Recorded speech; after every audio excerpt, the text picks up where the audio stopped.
네, 오늘 주시는 하나님 말씀 우리 함께 먼저 교독하도록 하겠습니다. 오늘 주시는 말씀은 마가복음 15장 33절부터 39절 말씀입니다. 마가복음 15장 33절부터 39절 말씀입니다.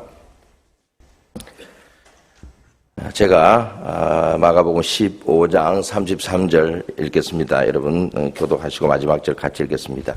제6시가 되매 온 땅에 어둠이 임하여 제9시까지 계속하더니 엘리 엘리 라마 사박다니 하시니 이를 번역하면 나의 하나님 어찌하여 나를 버리셨나이까 하는 뜻이라.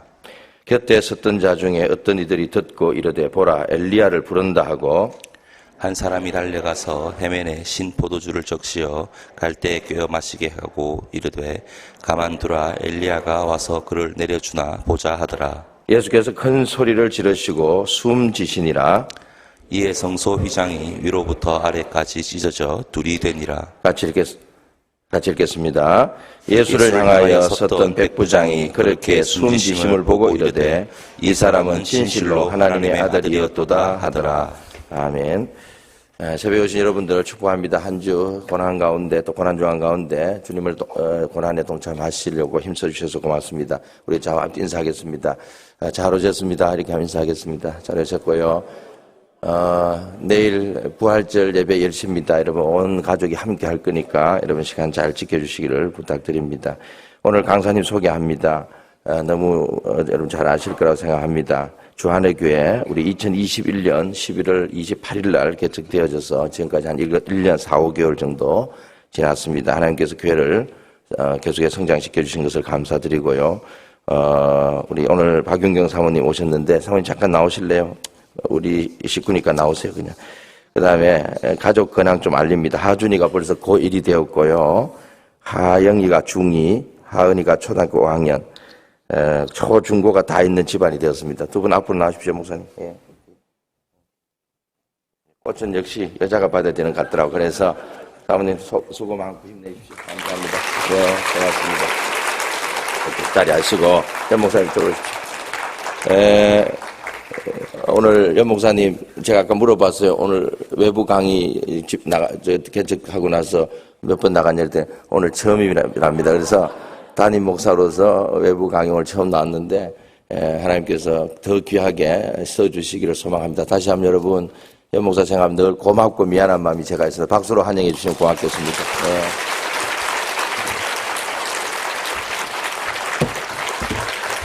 네. 잘 지내셨죠? 네. 구라리 울산 주한회교회 영규 목사입니다.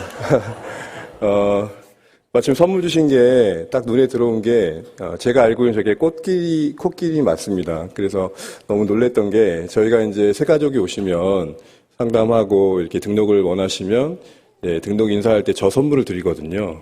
그래서 우리 아내가 등록한 것도 아닌데 등록 선물을 받아서 저 코끼리의 이름의 뜻이 뭐냐면 예수님의 면류관과 눈물의 의미를 갖고 있습니다. 그리고 그 가시 가운데 핀 꽃이 우리가 이제 새가족분들에게 드리는 메시지였습니다. 인생이 참 고나지만 예수님 와서 이렇게 꽃을 피우시면 좋겠습니다. 라는 마음으로 드리고 있는데 그 등록 선물을 우리가 받고 가서 또 파송 나가는데 다시 등록해야 되나 이런 마음도 들고 좀 헷갈립니다. 네, 감사합니다. 오늘 주신 말씀을 가지고 이제 십자가를 지며 사는 삶이라는 제목을 나누겠습니다. 일단 제가 모든 게 지금 낯설진 않은데 강당이 상당히 많이 낯설어서 제가 서 있는지 앉아 있는지 잘 모르겠습니다. 그리고 넓이 쭉 한번 이렇게 쭉 보니까 다 눈에 들어오셔서 참 좋고 개중에 모르는 분도 계셔서 더 감사하고 그렇습니다. 하나님께서 우리에게 허락하신 시간 속에 또 여기까지 주셨던 은혜들이 오늘 말씀 안에서 나누어지고 또 고난주간 마친 뒤에 또 여러분 그때그때 주셨던 마음들이 결단되어지시는 마무리가 되면 좋겠습니다. 내일이 없다는 것은 참 암담하지만 특세의 내일이 없다는 것은 축복입니다. 그래서 내일이 없다는 그 평안한 마음을 가지시고 오늘 주신 말씀 안에서 한 주간 여러 메신저를 주셨던 마음들을 잘 정리하시는 오늘의 시간 되시면 좋겠습니다. 우리가 신자로 살아가면서 참 감사할 일도 많고 행복한 일도 참 많습니다. 그렇지만 그것만 있는 건 아니죠. 견디고 참아내야 되는 일들을 우리가 살아갑니다. 저마다의 짐을 지고 살아가죠. 그래서 가슴을 열어보면 시커머지 않은 사람이 아무도 없습니다. 옆에 한번 앞뒤 한번 보시죠. 다 얼굴은 멀쩡해도 가슴이 시커멀걸요. 우리가 신자이기 때문에 견뎌야 될 것들이 있다라는 것, 참아야 되는 상황들이 있다라는 것을 우리는 사실은 경험해 갑니다. 예를 들어서 관계 속에서 예수님을 믿기에 용납하고 기다려줘야 하는 일들이 있지 않습니까?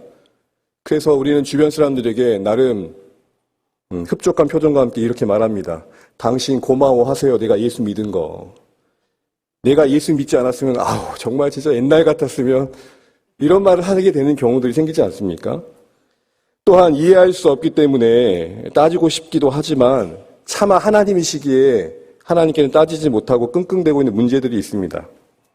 현실의 짐을 그렇게 끙끙대며 견디고 나 아니면 누가 당신을 감당하겠어라는 마음으로 또 서로를 대하기도 합니다. 그래서 남편은 아내를, 아내를 남편을, 또 부모는 자녀를, 자녀는 또 부모를 십자가 지는 마음으로 대할 때가 있습니다. 이런 모든 현실들을 우리는 십자가를 진다라고 표현을 합니다. 그런데 이때 이 표현을 할 때 우리의 마음에 어떤 마음이 있냐면 그냥 잘 지나가면 좋겠다. 어떻게 보면 꾹꾹 눌러 참는 심정으로 견디고 버티는 그런 느낌으로 이 표현을 할 때가 있습니다. 다만 끝나기를 바라고 잘 지나가면 좋겠다는 심정이 그 마음의 중심일 때가 많다라는 것이죠.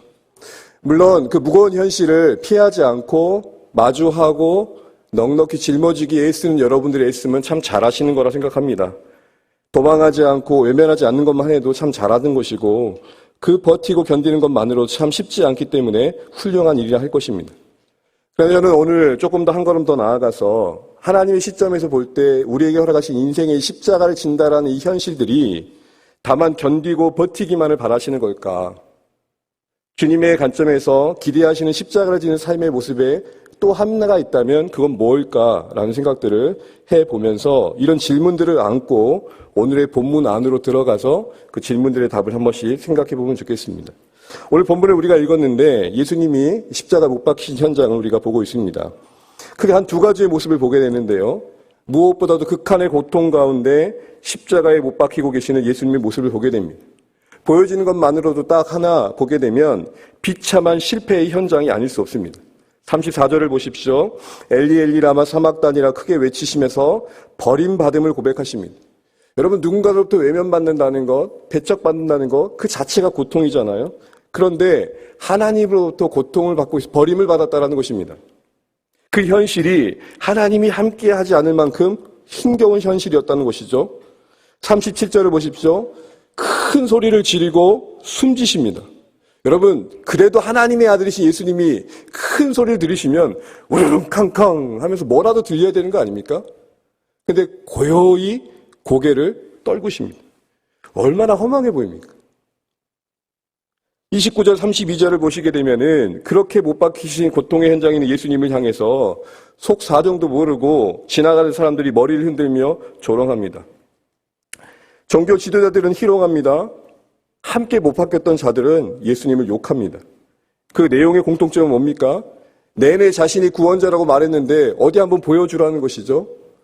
어디 한번 그 십자가에서 내려와가지고 하나님의 아들 되심을 증명해보라고 비아냥거립니다. 감히 하나님의 아들을 향해 그렇게 조롱하죠. 무지의 외침입니다. 이런 이유들 때문에 십자가는 사실 당시에 많은 사람들에게는 부정적인 거였습니다. 유대인들에게는 저주로 여겨졌기에 꺼릴 게 없고 이방인들에게는 힘을 숭상한 입장에서 그 비참한 연약함은 미련해 보일 수밖에 없는 거부의 대상이었습니다. 그러나 주목할 것은 십자가는 다만 십자가로 끝나지 않았다는 사실들을 우리는 봐야 됩니다.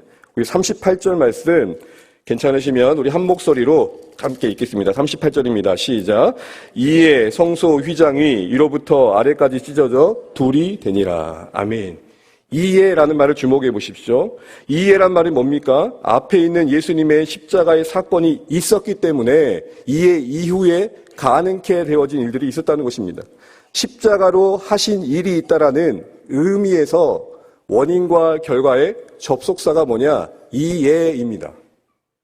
다만 십자가가 비참한 고생이 아니라 실패가 아니라 그걸로 종지부 찍어진 마침표가 아니라 이에 이후의 내용을 보게 되면 십자가가 하신 일이 있다 이 얘기를 하고 계신 겁니다. 크게 두 가지를 보게 됩니다. 38절을 보시게 되면 성소 휘장이 위로부터 아래로 찢겨집니다. 이 의미는 우리 모두가 잘 아시는 것처럼 히브리서 10장 19, 20절을 보게 되면은 새로운 산 길을 의미합니다. 예수님을 힘입어 어떤 죄인도 하나님께 나아갈 수 있는, 하나님과 화목해 된, 하나님께 나아갈 수 있는 교제의 길이 열렸음을 상징하는 겁니다. 그런데 그 길이, 예전에는 그 휘장으로 닫혔던 그 거룩하게 구별된 그곳이, 특별한 사람만 갈 수 있던 그곳이 찢겨 누구나 갈 수 있는 길이 되었다는 것이죠. 누구나 예수님의 이름을 힘입어 하나님께 나아갈 수 있는 길이 열렸다는 것입니다. 그런데 위에서 아래로 찢겼습니다. 여러분, 누가 찢은 겁니까? 하나님이 찢으신 거예요. 이 방향성이 의미하는 메시지는 하나님이 찢으셨다는 겁니다. 사실은 그 두께도 너무 두꺼워서 사람은 찢을 수가 없습니다. 어떤 분들은 소 두 마리가 각각 양쪽 방향에서 끌어도 찢어지지 않을 만큼 두께라고 말합니다. 그 찢으심의 하나님의 마음은 뭡니까? 제 아래 힘겨워하고 있는 우리를 되찾고 싶으시는 그 열심 아니시겠습니까? 못난 우리의 인생을 끌어안길 원하시는 하나님의 우선된 사랑 아니실까요? 바로 그런 하나님의 은혜가 그 위에서부터 아래로 찍히는 그 퍼포먼스로 드러난 것이죠. 사랑하는 성도 여러분, 우리는 하나님께 나아갈 때마다 이 사실들을 잊지 마셔야 됩니다. 그렇게까지라도 해서 자신의 아들을 갈기갈기 찢기라도 하셔서 휘장이 상징하는 예수 그리스도의 육체를 찢으시는 것까지 보여주시면서 하나님 우리를 되찾고 싶어 하십니다. 이 말은 바꿔 말하면 하나님 우리를 만나고 싶어 하시고 우리와 함께 하고 싶어 하신다는 겁니다. 그런데 여러분, 우리의 예배의 표정과 우리의 기도는 마치 도살장에 끌려난 어린 양 같은 표정일 때가 있지 않습니까? 어린 양은 예수 그리스도로 충분하십니다. 여러분, 그 어린 양 되신 그 은혜 안에서 회복된 하나님과의 관계의 누림과 기쁨, 행복을 맛보실 수 있는 우리 모두 되시기를 바랍니다. 하나님께 나오는 여러분의 표정 속에서 하나님의 위에서부터 아래로 찢으신 그 하나님의 우리를 먼저 안아주고 싶어 하시는 그 마음이 이해되고 있는지를 한번 돌아보시면 좋겠습니다. 또한 이 위에서부터 아래로 찢으신 이 현장의 사건은 결국 빌라도와 당시 종교 지도자들의 권위에 의해서 예수님이 어쩔 수 없이 죽게 된 게 아니라 하나님이 자신의 아들을 적극적으로 내어주심을 말하는 것이죠. 또한 39절을 보시게 되면은 어떤 일이 있었습니까? 39절 말씀을 다시 한번 보실까요? 39절입니다. 시작.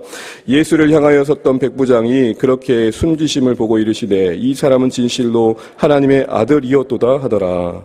또 다른 사건 중에 하나는 한 십자가 아래에서 이루어진 한 백부장의 신앙의 고백이 언급되어 있습니다. 이 사람은 진실로 하나님의 아들이었다.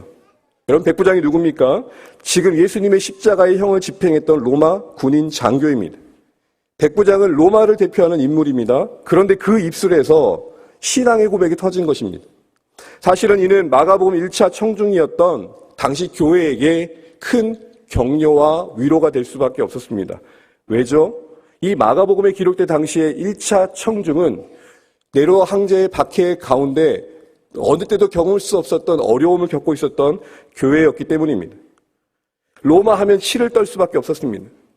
로마의 로자만 들어도 몸을 부르부르 떨 수밖에 없을 만큼 괴로웠습니다. 로마 군사가 예수님을 믿는다는 것은 도저히 상상할 수 없는 일이었습니다. 더하여 그런 괴로움 속에 있는 현실 속에서 서럽고도 서러웠던 것은 하늘은 너무 고요했던 것이죠. 벼락이라도 치시면 좋겠는데 잔인할 정도로 고요한 아침은 힘겨운 무거운 짐을 지고 있던 교회 입장에서는 서러운 아침이었습니다. 그런데 그 로마로 상징되어진 백부장의 심령에 뿌려진 예수 그리스도의 십자가에 사셨던 말씀이 오 주님, 저들이 하는 일들을 저들이 모릅니다. 저들을 용서해 주옵소서 등등 십자가셨던 그 말씀들의 외마디 한마디 한마디가 바로 로마 군인이었던 이 백부장의 마음을 심겨주고 열매를 거둔 것입니다. 뭘 보여주시는 겁니까? 고통의 십자가를 지고 있던 교회에게 원수와 대적으로만 여겼던 로마 백부장의 이 신앙 고백은 여전히 일하시는 하나님에 대한 선포였습니다. 저 사람은 안 믿어. 나는 그 한 사람은 다만 한 사람이 아닙니다. 그 한 사람의 돌이킴은 우리 모두에게 소망이 됩니다. 이런 거죠. 저 인간이 믿었으면 못 돌아올 인생 없다. 그게 여러분의 남편과 아내 아닙니까? 이렇게 한번 얘기해 보시죠. 당신이 복음의 소망입니다. 네. 당신을 보니까 예수 안 믿을 사람 없습니다. 바로 그런 현장이 지금 백부장이 예수 믿음에 하나님의 아들을 고백했던 그 현장이었던 것입니다. 얼마나 격려가 되었을까요? 또한 이는 박해를 힘겹게 견디고 있던 교회를 향한 도전이기도 했습니다. 뭐죠? 그들은 로마 황제보다 더한 권세로 하나님께서 그들을 지켜주기를 원했습니다. 그런데 침묵하신 그 하나님, 그 고통의 시간을 허락하신 하나님은 도대체 이해할 수 없었던 것이죠. 십자가가 도대체 무엇을 할 수 있다고 그 비참한 십자가를 우리에게도 허락하시는가라는 거였습니다. 그래도 예수 믿고 나면 좀 나아진 모습, 예수 믿고 나면 그래도 다른 사람보다 더 잘된 모습이 더 효과 있을 것 같은데 당시 교회에게 이렇게 말했던 것입니다. 십자가로 이루실 일들이 있다라는 것입니다. 너희가 견디고 있는 그 십자가가 일을 한다라는 것입니다. 그 상징이 바로 백부장의 돌이키심으로 보여주신 겁니다. 사실 마가복음의 맥락에서 보면 이 하나님의 아들이라는 고백은 눈에 띌 수밖에 없는 게 1장 1절이 이렇게 시작합니다. 하나님의 아들 예수 그리스도의 복음의 시작이라. 그때 처음 등장했던 하나님의 아들이 진실한 사람에 비해서 고백되어지는 하나님의 이들로 고백되는 것은 바로 여기가 처음입니다. 1장에서 예수님은 하나님의 아들이십니다 라고 했던 선포의 메시지가 결국 제자들도 아니고 도저히 믿지 않을 것 같았던 백부장 그 중심에서 터져 나온 겁니다. 우리에게 뭘 보여준 겁니까? 긴 기다림은 다른 사람들 위로한다시고 터널이 좀 긴 것뿐이야 하지만 우리에겐 동굴이죠. 끝이 보이지 않는 긴 터널은 동굴입니다. 아무 일도 일어나지 않을 것 같습니다. 그런데 1장에서 시작된 하나님의 아들의 선포는 결국 십자가 아래 한 백부장의 심령에서 꽃 피워졌다는 것입니다. 우리가 하는 일들이 도대체 무슨 소용이 있노? 라는 생각이 들 때에 여러분 이 마가복음의 구조를 기억하십시오. 하나님의 아들이다 라고 했던 1장의 1절의 선포가 오늘 이 15장 39절에 한 인생 속에서 꽃 피워진 것은 상당한 많은 시간이 걸렸다는 것입니다. 뭘 말할까요? 십자가 가운데 있었던 교회에게 하나님이 아무 일 하지 않은 것 같은 느낌을 지우라는 것이죠. 자, 이처럼 십자가가 십자가로 끝나지 않고 이어진 이 내용들을 통해서 우리가 중요한 결론 하나를 맺게 됩니다. 십자가를 통해 하시는 일이 있다. 거룩과 생명을 만드신다. 우리는 이 부분에서 십자가를 지는 신자의 삶의 중요한 삶의 자세 한 가지를 배우게 되는 것입니다. 버티십시오. 견디십시오. 참고 인내하십시오. 그러나 오늘 한 가지 더하여 다만 끝나기를 바라는 마음으로만 계시지 마십시오. 그 십자가가 일을 한다는 소망도 함께 품을 수 있는 우리 다운 공동체의 가족 되시기를 축복합니다. 실패처럼 보여지는 일들 속에 묵묵부담하시는 하나님이 우리에게 허락하신 현실 속에 우리의 이해 밖에 뜻 밖에 하나님의 일이 있다는 것들을 볼 줄 아는 안목이 오늘의 신자로서의 삶을 지키시는 중요한 신앙의 고백이 되는 것입니다. 다만 버티는 것만이 신앙이라면, 다만 견디는 것이 신앙이라면 성품상 잘 인내하는 사람도 신앙이 대단한 거겠죠? 사실 이 일이 어려운 것은 견디고 감당하지만 우리 안의 속사정은 좀 다릅니다. 이런 거죠. 하나님 이왕이면 좀 멋있는 모습으로 이 땅에서 살면 안 됩니까? 왜 이리도 지질이 궁상맞는 현실 속에 나를 던지시는 겁니까? 내가 도대체 뭔 잘못을 했다고? 받아들이는 현실을 버틴다는 명분으로 혹시 우리 이렇게 지내고 있지 않느냐 하는 것입니다. 그런 마음의 중심을 오늘 저는 이렇게 부탁드리고 싶습니다. 적극적인 기다림이란 이름으로 채워가시기를 축복합니다. 여러분 인생은 어차피 수동태입니다. 여러분 지금까지 오면서 선택하는 것들보다 선택하지 않은 게 더 많지 않으셨습니까? 누가 제 머리가 이렇게 안 써질까 생각했겠습니까? 여러분 당한 게 더 많죠. 선택했다 한들 그 선택이 여러분이 원하는 결과로 찾아온 게 몇 가지나 됩니까? 누가 그럽니다. 너는 왜 울산에 있니? 나도 몰라. 인생은 어차피 수선태입니다. 그 던져진 현실 속에 그럼 우린 당하기만 해야 됩니까?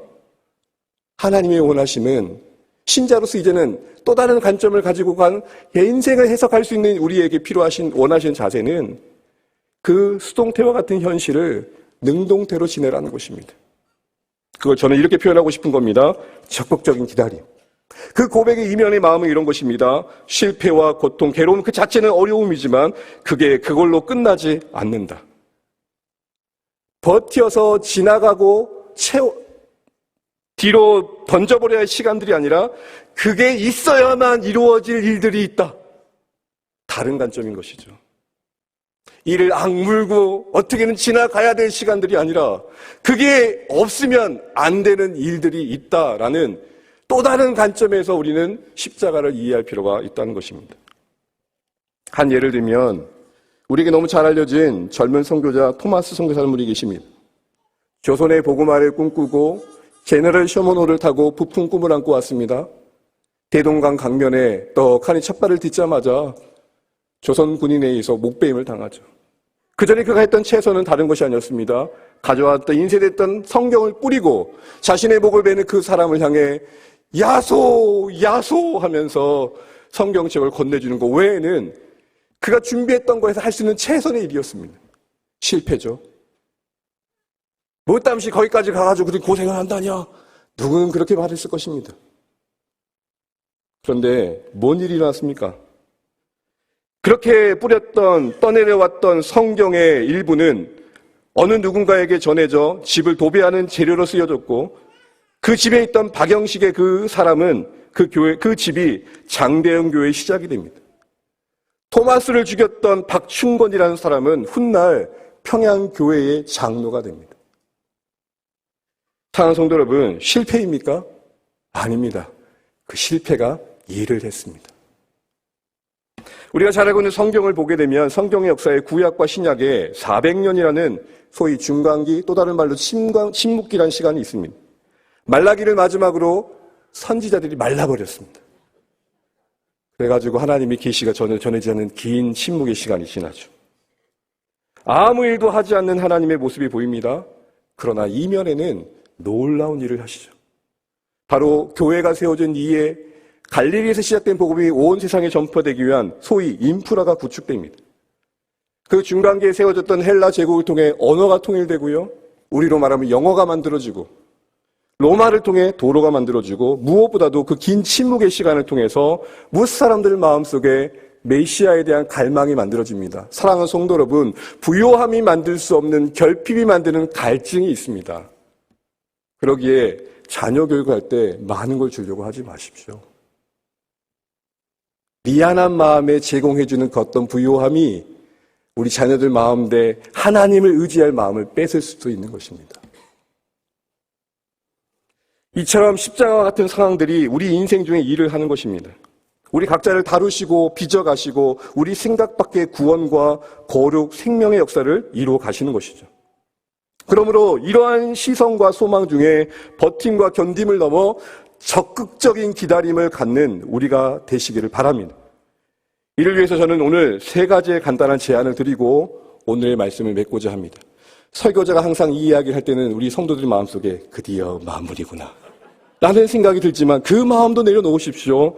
저는 오늘 여기가 처음이다 마지막일지 모릅니다. 주님이 이끄시는 대로 가겠습니다. 첫 번째는 하나님의 존재 인식을 넘어 하나님의 임재를 갈망하시기 바랍니다. 존재는 뭐고 임재는 뭡니까? 이 안에 계시는 성도님 중에 하나님의 존재를 부정하신 분은 없을 것입니다. 존재는 뭡니까? 하나님 계심을 인정하는 겁니다. 그럼 임재는 뭡니까? 그 하나님이 바로 여기 now and here 하나님이 내 인생 이곳에 내 마음 한복판에 내 삶 가운데 살아 계신다. 그걸 느끼는 게 임재입니다. 머리에 계신 하나님이 내 가슴 속에 살아계셔서 심장이 박동치는 것처럼 내 삶을 경영해 가신 것을 체험해 가는 것입니다. 당연했던 것들 속에 다 있는 하나님의 손길. 하늘에 나를 새는 보니 너는 좋겠다. 하나님이 먹여주셔서. 들에 핀 꽃을 보니 너는 좋겠다. 하나님이 길러주셔서. 이게 보이는 겁니다. 그리고 동일하게 하물며 너희일까 보냐 하셨던 그 하나님 말씀이 나에게 고요히 와닿는 것입니다. 존재 인식을 넘어 하나님의 임재를 갈망하는 게 여러분 정말 필요합니다. 그래야 던져진 그 현실이 감당될 수 있기 때문이죠. 오늘 말씀을 보십시오. 33절 말씀 다시 한번 읽어보겠습니다. 33절입니다. 33절 시작. 제9시까지 계속되더니. 여러분, 제6시는 오늘날 12신을 말합니다. 백주 대낮입니다. 온 땅에 그런데 어두움이 임했습니다. 단순한 자연현상이 아니라는 것입니다. 그럼 이 어두움은 뭡니까?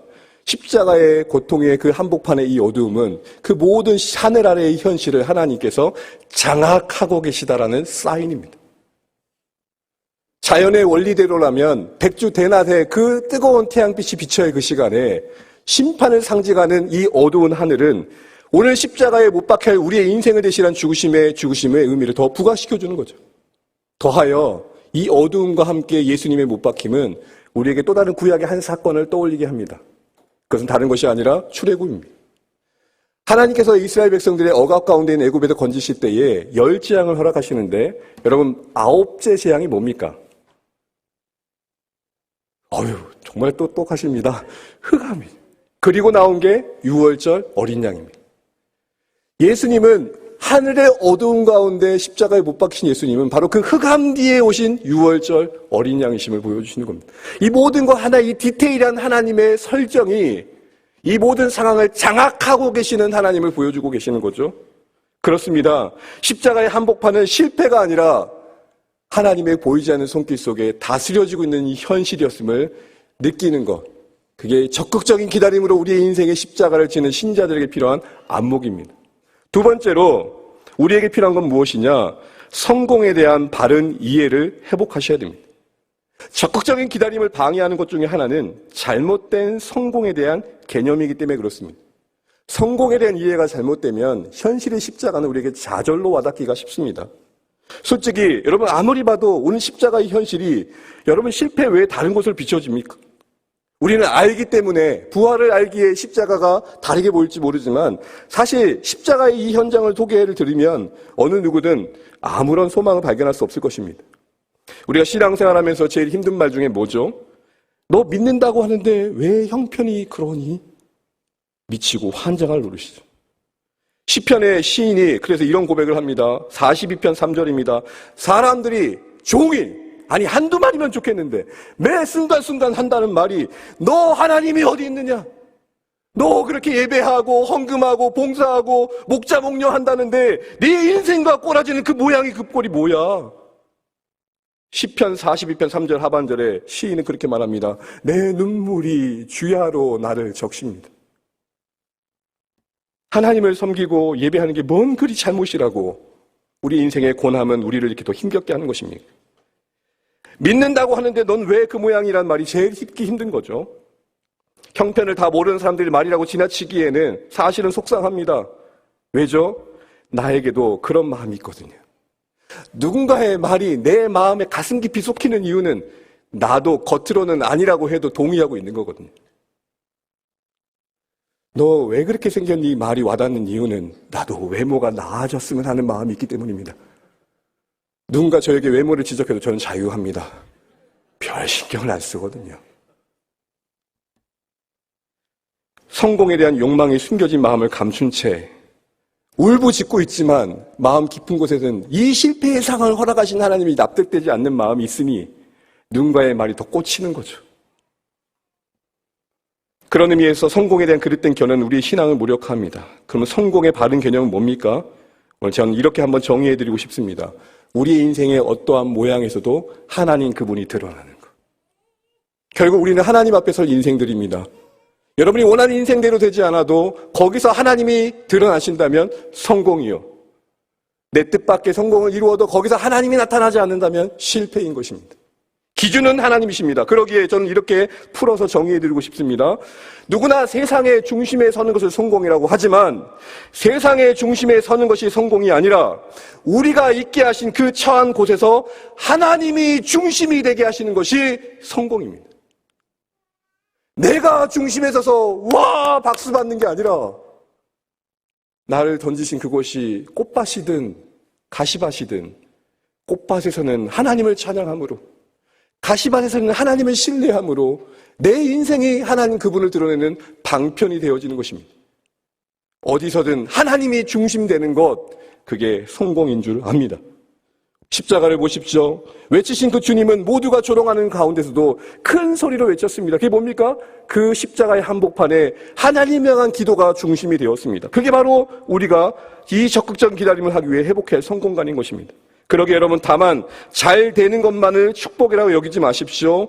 십자가와 같은 여러 환경과 상황들 속에서 우리가 하나님의 중심이 되어져서 자라나게 된다면 성공입니다.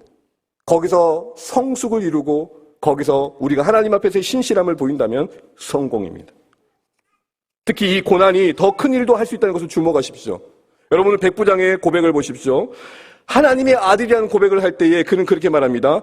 그렇게 죽으심을 보고, 와, 우리의 생각은 뭔가 잘 되는 걸 보고 예수 믿을 것 같은데 오히려 십자가에서 그렇게 죽으시는 분 것을 보고 백부장이 설득당했다는 것입니다. 십자가의 못을 틱틱 뽑고 봐라! 여기에 설득된 것도 아닙니다. 십자가에 그냥 힘없이 죽으시는데 설득된 겁니다. 왜요? 나직한 많게 들리는 목소리는 다른 십자가와는 달랐거든요. 모든 십자가의 형벌을 받는 사람들은 욕이란 욕은 다 쏟아내는데 예수님은 고요히 오히려 십자가를 있는 사람들을 향해 기도하셨거든요.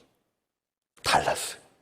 그 다름이 이 세상에서 우리의 하나님 되심을, 우리의 인생의 하나님 되심을 드러내는 것입니다. 가시밭에 백합화 예수 향기 날리니. 우리 인생은 가시밭일 때가 있어요. 백합화로 부름받은 신자된 우리의 인생은 찌릴 때마다 아 예수, 아 예수. 난 예수로 충만하네. 어찌 그리도 예언적으로 찬양을 하시는지. 사랑하는 성도 여러분, 어디서든지 하나님이 중심 되시기를 간절히 축복합니다. 마지막으로 이 모든 실제는 언어에 달린 것 같습니다. 기대의 언어로 여러분의 언어를 바꿔보시면 어떨까요? 우리는 종종 고난을 지나면 이렇게 말합니다. 이 또한 지나가리라. 겁나 멋져 보여요. 근데 저는 그 안의 중심을 보면 아닌 것 같아요. 오늘 말씀에 비춰보면 전 이렇게 바꾸길 바랍니다. 이 십자가가 일을 하리라. 지나기만을 바라지 마시고 지나야 되끔 부담되어지는 그 일들이 나를 자라게 한다. 여러분 헬스장에 가보십시오. 어느 사람들인데 인상이 밝은 사람이 없어요. 이렇게 하거든요. 왜요? 이 또한 지나가리란 마음일까요? 아니요. 이게 근육을 키우리라. 그거 아닌가요? 십자가를 지는 우리 인생의 관점은 하나님 중심일 때 어떻게 바뀔 수 있습니까? 괴로운 건 맞습니다. 근데 그게 나를 더 자라게 하리라.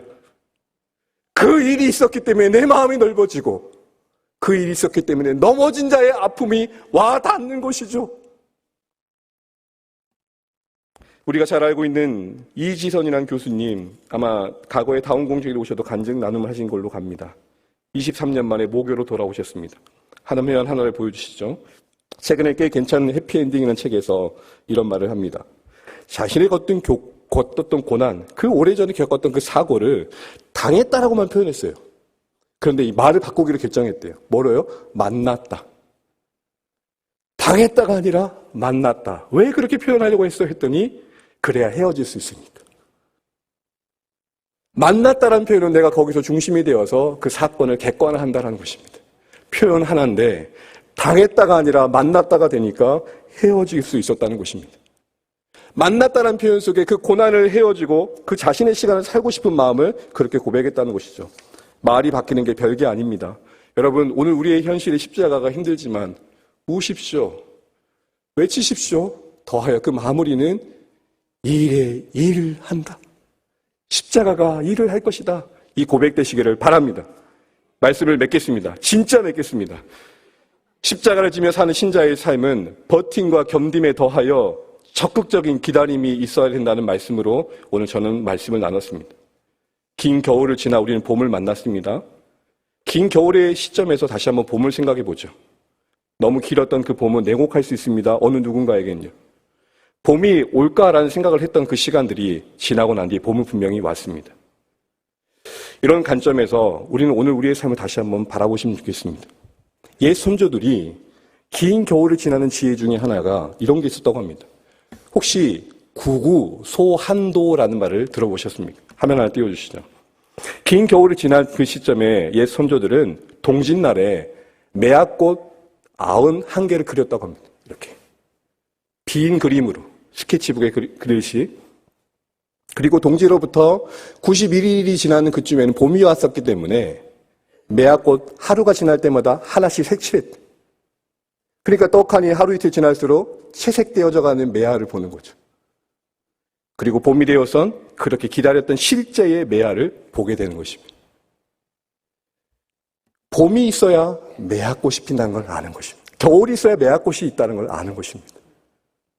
이처럼 우리도 쉽지 않겠지만 십자가의 겨울을 통해 우리 인생과 교회 가운데 피우실 봄꽃이 있음을 상상하시기를 주의 이름으로 축복합니다. 그 매화꽃 한 꽃 한 꽃을 칠해가는 마음으로 하루하루를 살아내십시오. 그 누구도 대신할 수 없는 인생의 여러분의 자리를 아끼고 가꾸고 보듬고 가십시오.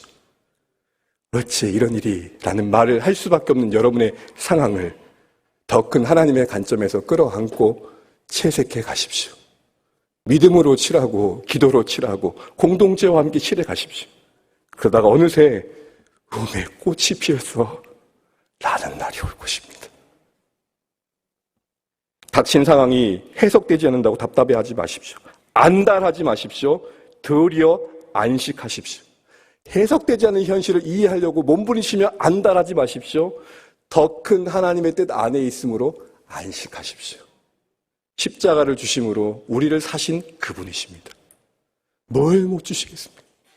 이 고난주간 들려줬던 말씀을 다시 한번 기억하시면서 십자가의 희생에 담긴 그 하나님의 사랑의 실실하심 아래 있는 우리의 인생인 줄 아시고 고요히 묵묵히 하루하루를 살아내시는 오늘의 말씀 되시기를 주의 이름으로 축복합니다.